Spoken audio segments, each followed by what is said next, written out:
২৩৭ আসনে অবশেষে বিএনপি তার মনোনয়ন ঘোষণা করেছে। এটা একেবারে শতভাগ নিশ্চিত তা বলা হয়নি, বলা হয়েছে এই তালিকার পরিবর্তন হতে পারে এবং আমরা ২৩৭ যদি হয় বাকি ৬৩টি আসনে এখনও মনোনয়ন ঘোষণা করা হয়নি। কেমন হলো বিএনপির এই মনোনয়ন? বিএনপি এটা পজিটিভস কী আছে, সারপ্রাইজ কী আছে, সেগুলোর একটু কথা বলতে চাই। নেগেটিভস কী আছে অ্যাজ ওয়েল। আমি শুরুতে অন্তত খুব একটা বড় ফাইন্ডিং যদি বলি, বিএনপি এবার খুব এক্সপেরিমেন্টাল হওয়ার সুযোগ ছিল তার মনোনয়নের ক্ষেত্রে, কিন্তু বিএনপি সেই পথে যায়নি। আমার মনে হয় এটা খানিকটা ভুল। বিএনপির বেশ কিছু জিনিস একটু দেখা দরকার ছিল। কী দেখা দরকার ছিল সেটাই আসবে, এবং খুব সারপ্রাইজিং মনে হয়। মনোনয়ন পাননি অনেকে, সেটা যেমন সারপ্রাইজ তৈরি করেছে। একজনের মনোনয়ন পাওয়া, আমি এটাকে আলাদাভাবে কথা বলতে চাই, যেন ফজলুর রহমান, তার মনোনয়ন পাওয়া নিয়ে প্রচুর কথাবার্তা আমি সামাজিক মাধ্যমে দেখছি, এবং এটাও খুবই ইন্টারেস্টিং একটা মনোনয়ন এবং আমার কাছে পজিটিভ মনে হয়। কেন মনে হয় সেই জায়গায় যাব।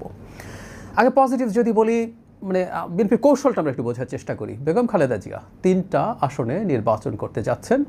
এখন সর্বোচ্চ 3টা আসনেই নির্বাচন করা যায় বাংলাদেশের সংবিধান অনুযায়ী। একটা সময় 5টায় যেত, তার আগে আনলিমিটেড ছিল।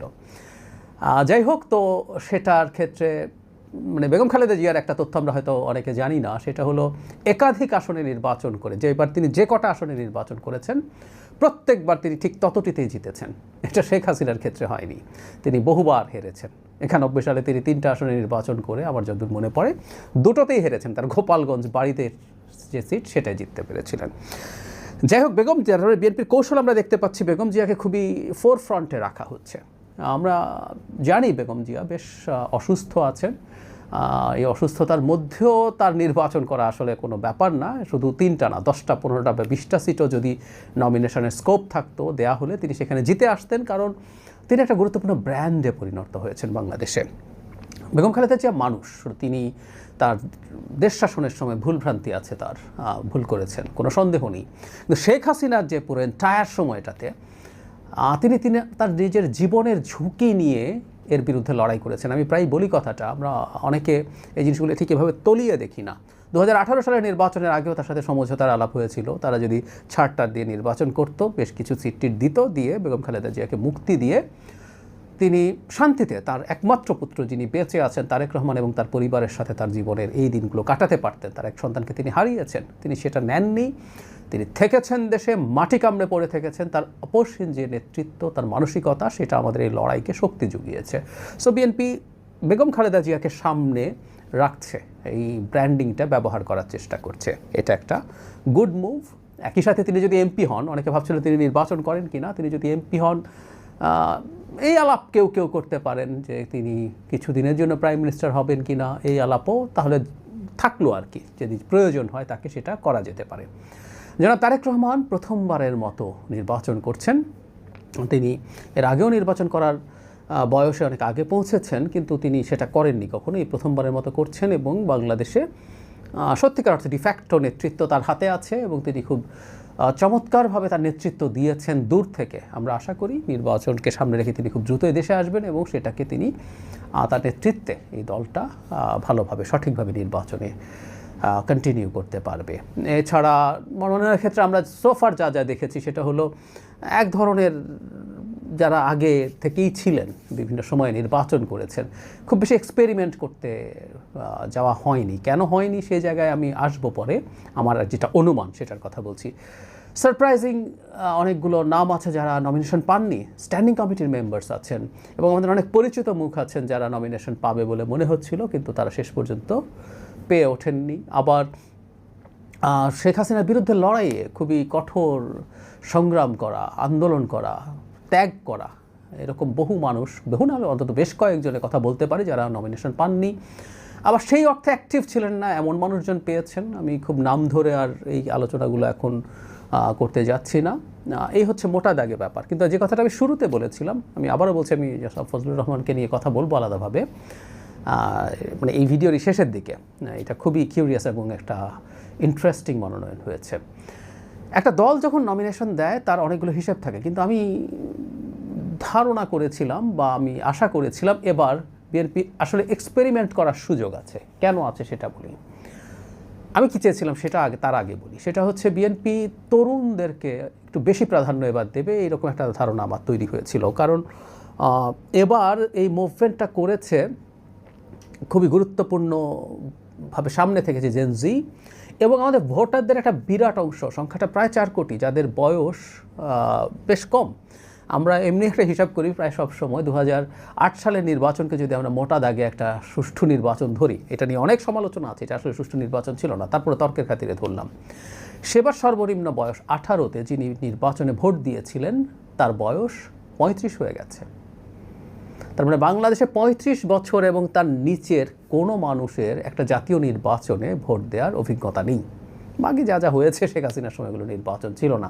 সো প্রচুর তরুণ ভোটার যখন আছে, যারা প্রথমবারের মতো তাদের ভোট দিতে যাচ্ছেন, তাদের সামনে বেশ কিছু তরুণকে যদি আনা যেত ভালো হতো। কিছু তরুণ এসছেন যারা মূলত আসলে তাদের পারিবারিক লিগ্যাসি থেকে এসছে, ঠিক নিজের জায়গা থেকে মাঠে থাকা, কাজ করা বা কোনো না কোনোভাবে পরিচিতি তৈরি করা তরুণদের আরও বেশি সুযোগ দেওয়ার সুযোগ ছিল বলে আমি মনে করি।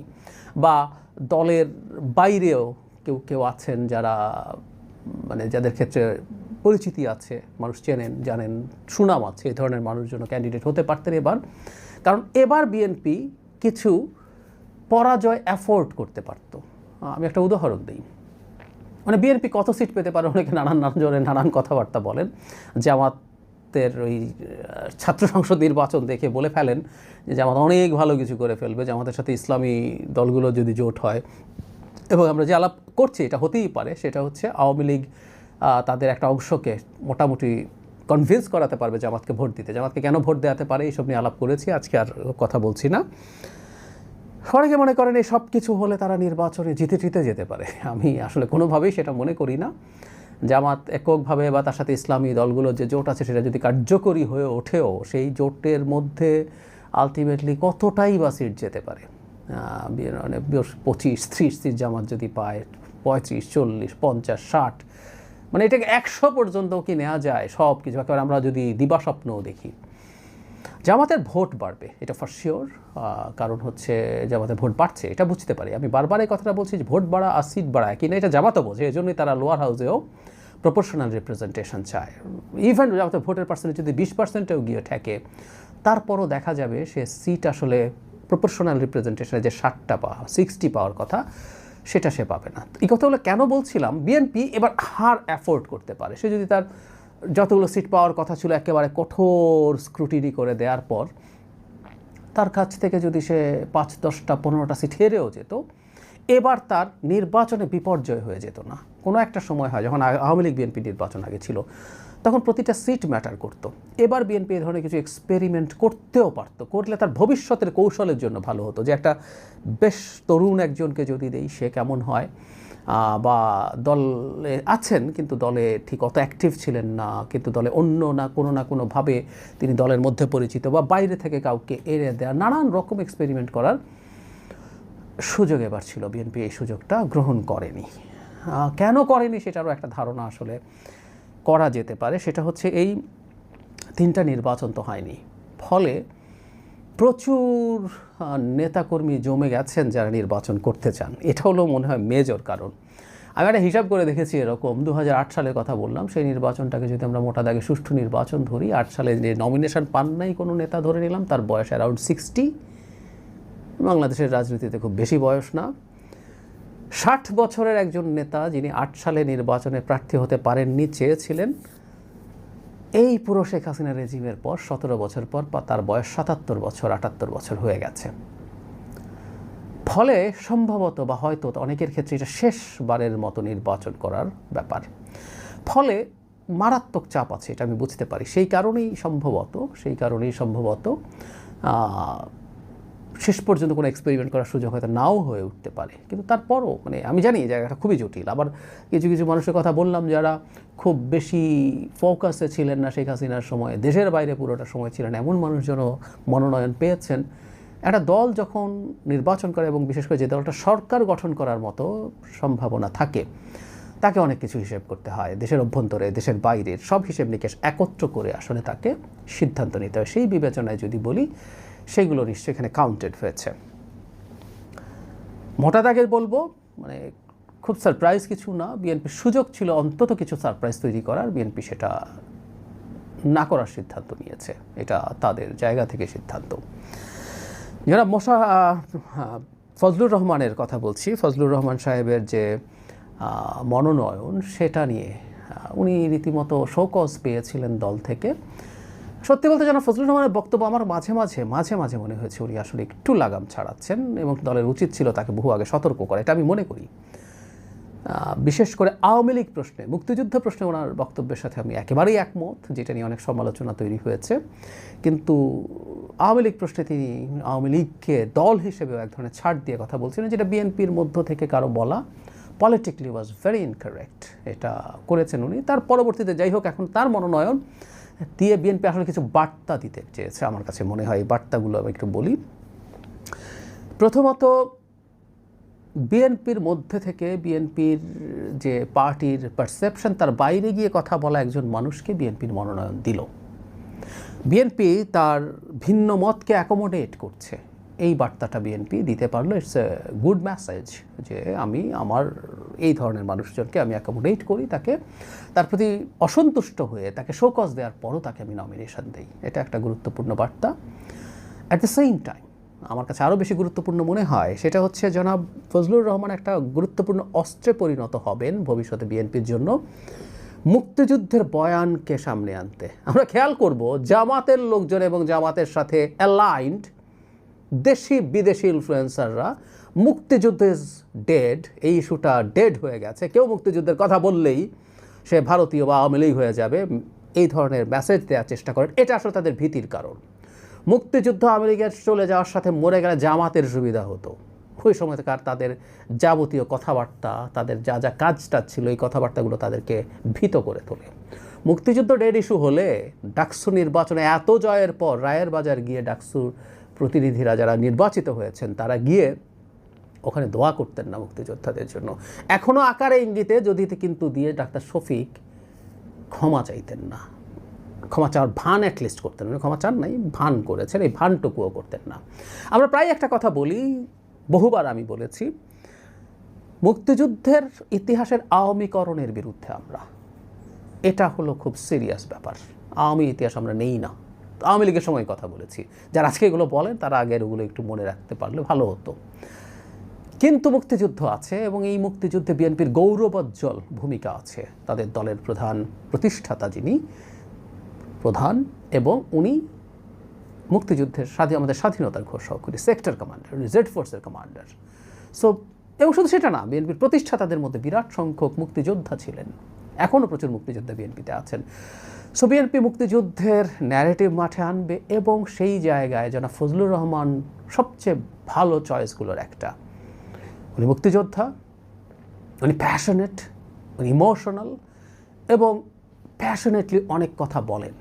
সুতরাং বিএনপি মুক্তিযুদ্ধের বয়ানটা যদি তিনি নির্বাচিত হন সংসদে এবং সংসদের বাইরে তো বটেই রাখবে, এবং জনাব ফজলুর রহমানকে চুজ করার মাধ্যমে বিএনপি এই বার্তাটাও দিচ্ছে এবং আমি মনে করি এটা সঠিক বার্তা। আমি আবারও বলছি, আমরা একটা আসলে অবজেক্টিভ হিস্ট্রি তো হয় না, তারপর মোটামুটি একটা অবজেক্টিভ হিস্ট্রির কাছাকাছি মুক্তিযুদ্ধের একটা অবজেক্টিভ হিস্ট্রির আলাপ আমরা আনবো এবং সেটাকে প্রচুর ডিসকোর্সের মাধ্যমে সেটা আমাদের জনমানুষের জনপরিসরে সেটাকে অ্যাস্টাবলিশ করার চেষ্টা করব এবং সেই সময় এবং সেই মুক্তিযুদ্ধের ইতিহাস নিয়েও রাজনীতি হতে হবে। জামাত নামের যে দলটা এই দেশের জন্ম চায়নি, তাদের অনেকে এখানে যুদ্ধাপরাধের সাথে জড়িত ছিল, মানবতা বিরোধী অপরাধের সাথে জড়িত ছিল, তাদেরকে রাজনৈতিকভাবে প্রত্যেকে, এটা খুব স্বাভাবিক, প্রত্যেক দল আরেক দলের রাজনৈতিক দুর্বলতাকে নিয়ে আঘাত করবে, সেটা নিয়ে জনগণকে কানেক্ট করবে। সুতরাং এই ন্যারেটিভ আসবে এবং সেখানে জনাব ফজলুর রহমান একটা খুব ভালো চয়েস হতে পারেন বলে আমি মনে করি। এই হচ্ছে মোটা দাগে। আর বাকি 67টা এখনও 63টা এখনও মনোনয়ন দেওয়া হয়। সবই যে জোটের জন্য তা না, আমার কাছে মনে হয় জোটের সিট খুব বেশি হবে না। এনসিপি যদি সরকারের বিএনপির সাথে নির্বাচন করতে রাজি হয় সেই ক্ষেত্রে সম্ভবত 25 থেকে সর্বোচ্চ 30টা অন্য সব শরিকদেরকে নিয়ে ছাড়া হতে পারে। বাকি সিটগুলো সম্ভবত আমি 2-1টা সিটে অন্তত ব্যক্তিগতভাবে জানি যেখানে আসলে বিএনপির মধ্যেই পারস্পরিক এক ধরনের দ্বন্দ্ব আছে, একটু হেভিওয়েট প্রার্থী আছে, আমরা হেভিওয়েট যেটা বলি, তাদের দ্বন্দ্বের কারণে এগুলো আপাতত স্থগিত রাখা হয়েছে, সময় নেওয়া হয়েছে, এগুলো হয়তো অচিরেই চলে আসবে। আর শরিকদের জন্য কিছু সিট তো রাখা হবেই। মোটা দাগে বা খুব বেশি নতুনত্ব আছে তা না, তারপরও মানে আমরা যেটা চাই আর কি, চেয়েছিলাম অ্যাজ আর্লি অ্যাজ পসিবল এটা ঘোষিত হোক, এটা ঘোষিত হয়েছে এবং এটা ঘোষিত হওয়ার মাধ্যমে নির্বাচনে যে এক ধরনের বাতাস বওয়া সেটা শুরু হয়েছে, শুরু হবে। যেমন বহু আগে কাজটা করেছে বিএনপি, করলো, অন্যরা করুক, আমি এনসিপিরও জানি না এটা নিশ্চিত কিনা, বেশ কিছু ক্ষেত্রে তাদের কিছু সিটের কে কোন সিটে নির্বাচন করতে পারেন এই ধরনের খবর আসছে। বাংলাদেশ ভোটের আমেজে চলে যাক, যদিও এর মধ্যে কিন্তু আছে। সরকার রিসেন্টলি যে কাজটা করেছে এগুলো নিয়েও কথা বলতে হবে, আলটিমেটাম টেটাম দিয়ে বলছে অনেক কথা, আলাদাভাবে কথা বলবো, কিন্তু যেহেতু এটাই এই মুহূর্তে খবর, এটা নিয়েই আজ থাকুক।